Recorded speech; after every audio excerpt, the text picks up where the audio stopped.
Et puis je lis enfin dans l'évangile de Marc, au chapitre 10, à partir du verset 17.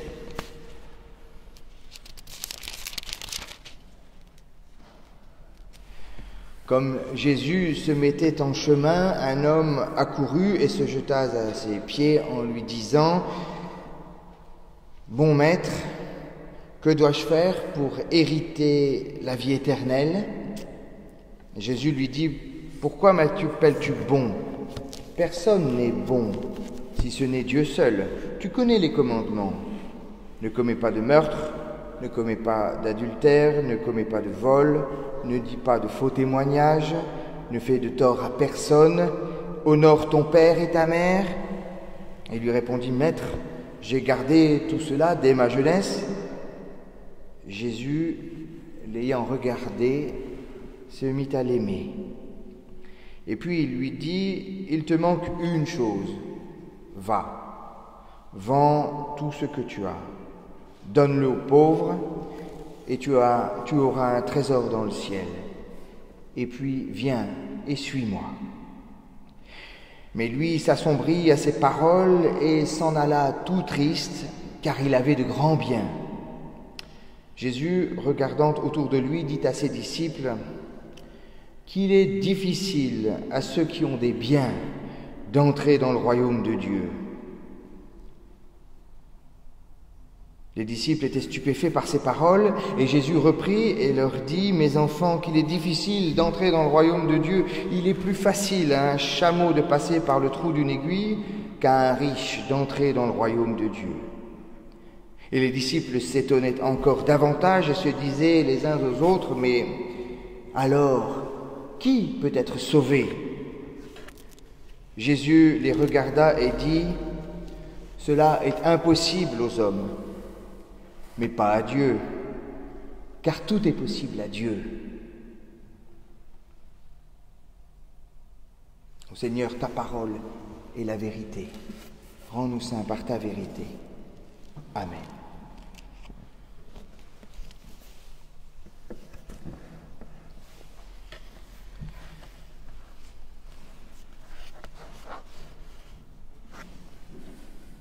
L'apôtre Paul le dit, la fidélité éprouvée provoque l'espérance. L'espérance ne trompe pas.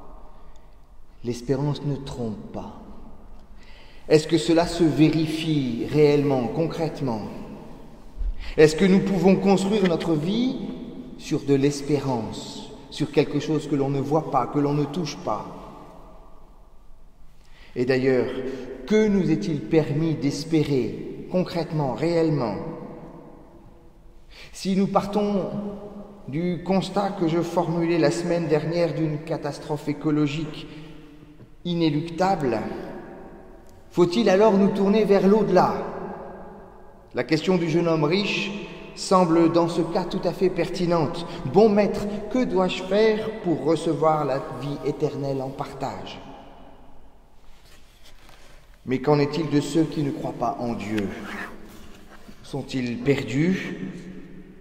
Dans ce cas, la question angoissée des disciples à Jésus résonne comme jamais. Mais alors, qui peut être sauvé ? Si nous refusons le constat pessimiste du déjà trop tard, est-il encore possible de sauver le monde ? Comment ? Par la démocratie ? Par l'utopie ? Une nouvelle mondialisation qui reste à inventer ? Nous voilà ramenés à la question des serviteurs de la parabole du bon grain et de l'ivraie. Maître, veux-tu que nous allions dans le champ pour arracher l'ivraie ? En sortant du culte la semaine dernière, une personne de notre église me disait : ce n'était pas très gai ce matin. Et un peu plus tard, je recevais un SMS d'une autre personne ayant lu la prédication et qui m'exprimait à la fois son intérêt partagé par les plus de 500 personnes qui ont vu cette prédication sur Facebook, et sa déception en même temps. Et je vous cite son SMS : peut-on se limiter à espérer pour soi une place au sein de la nouvelle arche? Connaître le danger mais ne pas réagir, n'est-ce pas une illustration du « après moi le déluge » ? Le chrétien n'a-t-il pas justement un devoir d'optimisme et d'engagement? Deux reproches donc, sur lesquels je veux continuer notre réflexion ce matin. Premièrement, le chrétien a-t-il un devoir d'optimisme ou au contraire un devoir de lucidité, même si le constat semble pessimiste? Deuxième question, le chrétien a-t-il un devoir de militantisme, d'engagement, ou au contraire l'espérance nous tourne-t-elle vers un au-delà démobilisateur pour ici? Avec la première question, je reviens vers l'Évangile, au jeune homme riche qui espérait pouvoir acquérir la vie éternelle. Jésus le regarda et se prit à l'aimer. Une seule chose te manque, va, vends ce que tu as, tout ce que tu as, donne-le aux pauvres, tu auras un trésor dans le ciel, et puis viens et suis-moi. Ok, d'accord, chiche, tu veux sauver le monde de la catastrophe qui s'annonce, alors il te faut prendre les décisions radicales qui s'imposent et entrer dans la décroissance. Sortir de l'idéologie d'une croissance infinie dans un monde qui, lui, est fini. Apprendre à perdre, renoncer à ton confort. Je pense ici à un magnifique texte de Fred Vargas, l'écrivain à succès, qui écrivait en 2008 « Depuis 50 ans que cette tourmente menace dans les hauts fourneaux de l'incurie de l'humanité, nous y sommes. Dans le mur, au bord du gouffre, comme seul l'homme sait le faire avec brio, qui ne perçoit la réalité que lorsqu'elle lui fait mal. Telle notre bonne vieille cigale à qui nous prêtons nos qualités d'insouciance, nous avons chanté et nous avons dansé. Quand je dis nous, entendons un quart de l'humanité puisque le reste était déjà à la peine. Nous avons construit la vie meilleure. Nous avons jeté nos pesticides dans l'eau, nos fumées dans l'air, nous avons conduit 3 voitures, nous avons vidé les mines, nous avons mangé les fraises du bout du monde, nous avons voyagé en tous sens, nous avons éclairé les nuits, nous avons chaussé des tennis qui clignotent quand on marche, nous avons grossi, nous avons mouillé le désert, acidifié la pluie, créé des clones. Franchement, on peut dire qu'on s'est bien amusé. On a réussi des trucs carrément épatants, très difficiles, comme faire fondre la banquise, glisser des bestioles génétiquement modifiées sous la terre, déplacer le Gulf Stream, détruire un tiers des espèces vivantes, faire péter l'atome, enfoncer des déchets radioactifs dans le sol, ni vu ni connu. Franchement, on s'est bien marré. Franchement, on a bien profité. Et on aimerait bien continuer, tant il va de soi qu'il est plus rigolo de sauter dans un avion avec des tennis lumineuses que de biner des pommes de terre. Certes, mais nous y sommes, à la 3e révolution. Il y a du boulot, plus que jamais, l'humanité n'en a jamais eu. Nettoyer le ciel, laver l'eau, décrasser la terre, abandonner sa voiture, figer le nucléaire, ramasser les ours blancs, éteindre en partant, veiller à la paix, contenir l'avidité, trouver des fraises à côté de chez soi, ne pas sortir la nuit pour les cueillir toutes, en laisser aux voisins, relancer la marine à voile, laisser le charbon là où il est, s'efforcer, réfléchir même, et sans vouloir offenser avec un terme tombé en désuétude, être solidaire avec le voisin, avec l'Europe, avec le monde, avec le migrant. Colossal programme que celui de la 3e révolution. À ce prix seulement nous danserons, autrement sans doute, mais nous danserons encore. Mais voici l'évangile de Marc. À cette parole, le jeune homme s'assombrit et il s'en alla tout triste, parce qu'il avait de grands biens. Regardant autour de lui, Jésus dit à ses disciples, « Mes enfants, qu'il est difficile d'entrer dans le royaume de Dieu. Il est plus facile à un chameau de passer par le trou d'une aiguille qu'à un riche d'entrer dans le royaume de Dieu. » Et ils étaient de plus en plus impressionnés et ils se disaient entre eux, « Mais alors qui peut être sauvé ?» Le devoir de lucidité prime, me semble-t-il, sur le devoir d'optimisme. L'évangile de Marc pose sur nous un regard qui démystifie notre manière de fonctionner et dévoile les logiques souterraines qui régissent notre manière de vivre pour mettre en lumière ce qui ressemble bien à un cercle vicieux. La démographie du monde augmente alors que les ressources énergétiques diminuent. Plus nous sommes nombreux à vouloir consommer, plus la planète se réchauffe. Et moins il y a de ressources, et plus il y a de tensions et d'avidité devant les bénéfices à tirer de la raréfaction. Qui peut être sauvé ? Fixant son regard sur eux, Jésus dit « Aux hommes, c'est impossible. Ils n'y arriveront pas. Ils ne prendront pas les décisions qui s'imposent. Mais pas à Dieu. Car tout est possible à Dieu. » Ce qui nous amène à la seconde question qui interpelle notre quiétisme supposé. Les chrétiens sont-ils en train de se réfugier dans la prière, dans un arrière-monde, comme dénonçait Nietzsche? Ne devrions-nous pas entrer en résistance, encore une fois, nous mobiliser, nous engager, nous laisser militanter, si vous me pardonnez ce mauvais jeu de mots?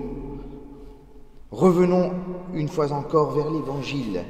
Jésus nous raconte cette parabole du bon grain et de l'ivraie. Devant les désordres du monde, les serviteurs du maître de la maison vinrent lui dire « Seigneur, c'est pas du bon grain que tu as planté dans ton champ, d'où vient-il qu'il y ait de l'ivraie ?» Il leur dit « C'est un ennemi qui a fait cela. » Les serviteurs lui dirent « Alors veux-tu que nous allions arracher l'ivraie ?» Nous avons tous entendu l'appel de Pierre Rabhi, ce sage qui a grandi dans un milieu protestant d'Ardèche, près de Vallon-Pont d'Arc, qui raconte la légende amérindienne du colibri. Je ne sais pas si vous l'avez entendu. Un jour, dit la légende, il y eut un immense incendie dans la forêt. Tous les animaux, terrifiés, atterrés, observaient impuissants le désastre. Seul le petit colibri s'activait, allant chercher quelques gouttes d'eau avec son bec pour les jeter sur le feu. Après un moment, le tatou, agacé par cette agitation dérisoire, lui dit « Colibri, tu n'es pas fou. Ce ne sont pas avec ces gouttes d'eau que tu vas éteindre le feu. » Et le colibri lui répondit « Je sais, mais je fais ma part. » Mais nous le savons tous, en réalité, les décisions sont politiques et la dimension dépasse très largement nos petites indignations personnelles. Nous devrions agir pour la planète en nous engageant pour obtenir le label Église verte, par exemple. Et ma maison en bois, en Cévennes, essaye d'être passive. Je fais ma part. Et j'essaye de trier mes déchets. Mais les véritables enjeux sont planétaires et donc politiques. Les Chinois, les Indiens, les Africains, toujours plus nombreux, consomment et veulent consommer toujours plus d'énergie, aggravant chaque jour un peu plus une situation que les États-Unis et la vieille Europe refusent de prendre en compte en réduisant leur train de vie. « Veux-tu que nous allions arracher l'ivraie ?» demandent les serviteurs, et le maître de maison de répondre « Non, non, non, de peur que, en arrachant la mauvaise herbe, vous ne déraciniez le blé. Laissez grandir les deux ensemble, l'un et l'autre, jusqu'à la moisson. Et au temps de la moisson, je dirai au moissonneur, alors ramassez d'abord l'ivraie, liez-la en botte pour la brûler, puis au blé, recueillez-le dans mon grenier. Mais me direz-vous, c'est totalement absurde. Il va être trop tard et Jésus nous demande de baisser les bras. Oui, c'est absurde, je le reconnais. Toute la situation est absurde d'ailleurs. Absurde l'homme qui scie la branche sur laquelle il est assis. Absurde l'homme qui mord la main qui le nourrit. Absurde cette incapacité à voir la réalité en face pour prendre les bonnes décisions. Absurde ces grandes déclarations d'intentions qui ne sont jamais suivies d'effets. Absurde ces grands-messes médiatiques et ces postures dénonciatrices. Je refuse de me laisser fasciner par toute cette ivrée qui occupe l'espace médiatique et politique. Je refuse de me laisser enfermer dans cette posture. J'entends avec force l'appel de la parabole à renoncer à jouer les justiciers, aux redresseurs de tort, aux donneurs de leçons qui ne seront jamais appliquées. Laissez-les croître ensemble, l'un et l'autre jusqu'à la moisson. J'entends avec force l'appel de l'Évangile à faire le saut dans l'absurde de la confiance malgré tout. Fixant son regard sur eux, Jésus dit « Aux hommes, c'est impossible.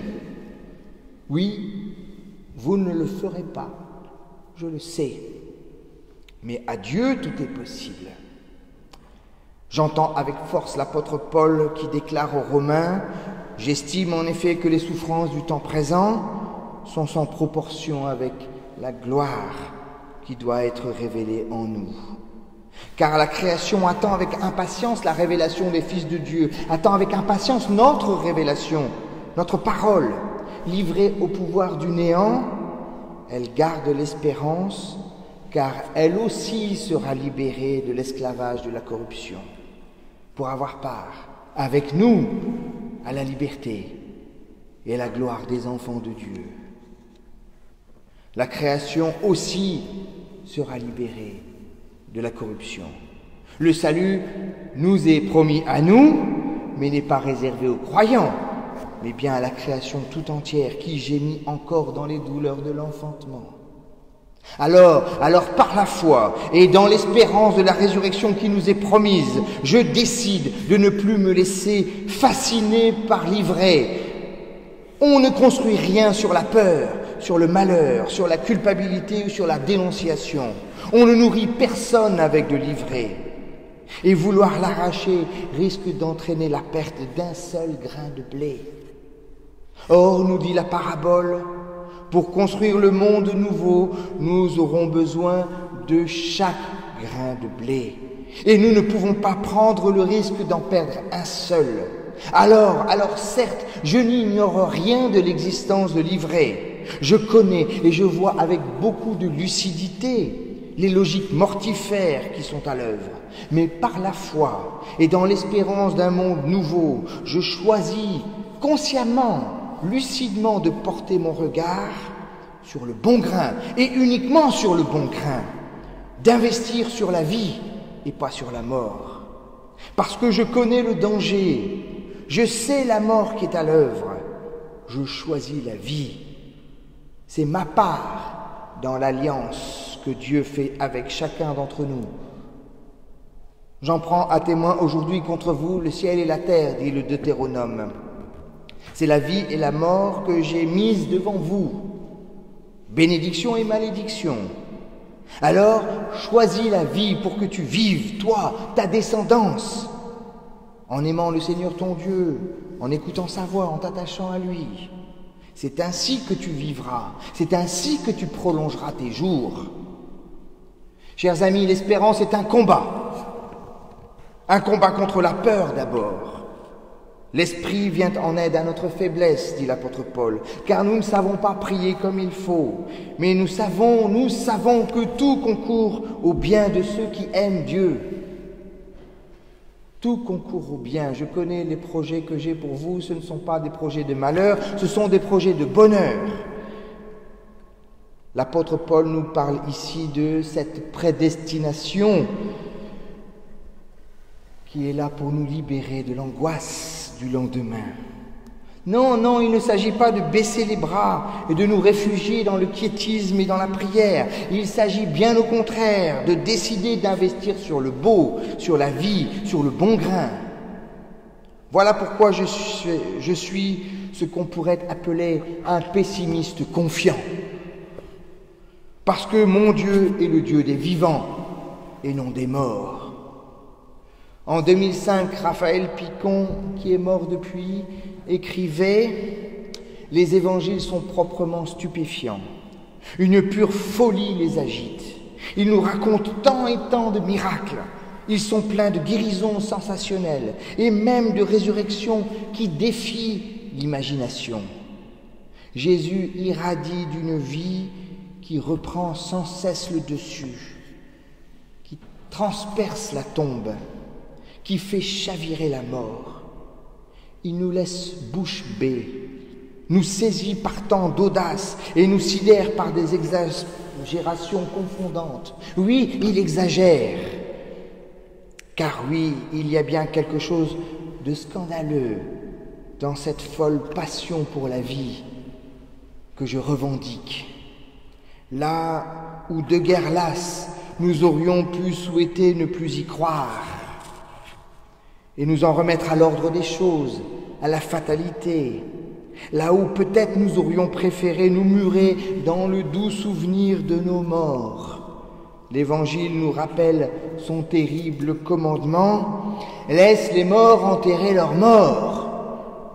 Vous, les vivants, vous êtes faits pour la vie. » C'est pour nous révéler cela que l'Évangile déploie, patiemment, page après page, le rouleau compresseur de la vie.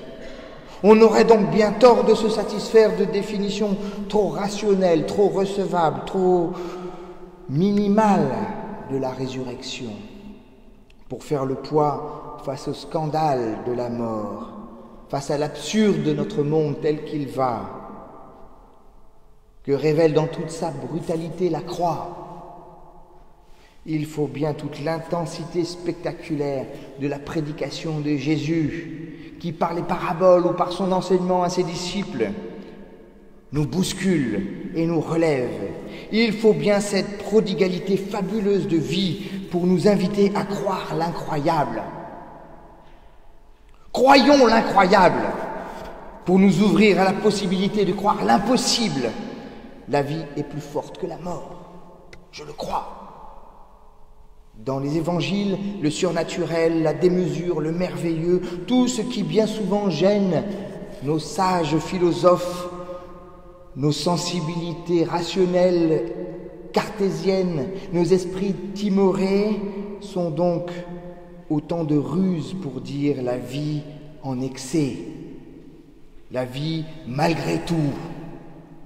Le Dieu du dimanche de Pâques, le Dieu de la pierre roulée du tombeau n'est pas un Dieu raisonnable, c'est un Dieu extravagant. Voici, nous dit-il, je fais toutes choses nouvelles. Amen.